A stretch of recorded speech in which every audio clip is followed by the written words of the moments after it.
Kodhi kaunti ya Mombasa jorimba boda manyasani matiyo gi teko stima Mombasa joywa kaluwore gi okang' mar kambi apikogo ma koro medonegi nengo mar chajo betri kowuok siling'215 nyaka siling'290. Gikoni kambino mar apiko ne ok okawo pachgi kapok ong'ado mar medo nengo gino ma koro gikoni dhi ataro nyocha gitime kinde mane ginyiewo apiko makamago.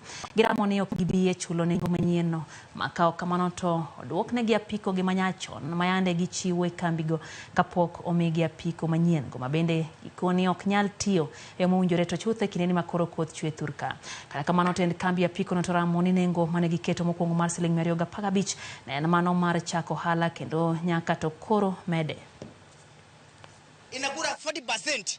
Imagine ukikula 40% kutoka Karama mpaka town na ukirudi utakuwa umepata pesa ngapi? Umekuja na customer ya 150 ama 100, utakuwa umepata pesa faida gani? Alafu anatuongezea betri kutoka 215. Rais alisema betri inakuwa ni 174, wakaongeza mpaka 215, tukanyamaza.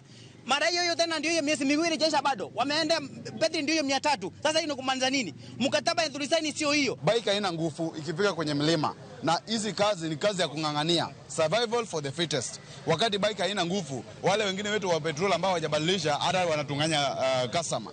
So hata tunakuwa hakuna kazi ambayo tunafanya. So na ile kikubwa ambayo inatuumiza ni kuwa kwa nini swapping iweze kubadilika kwa ndani ya miezi miwili tu. If you compare those prices versus any vehicle that is using fuel, that's a two-wheeler, you'll find that we are 50% more affordable than someone riding a two-wheeler in Kenya. And if you even compare us with any EV in Kenya, we are still about close to 20% more affordable.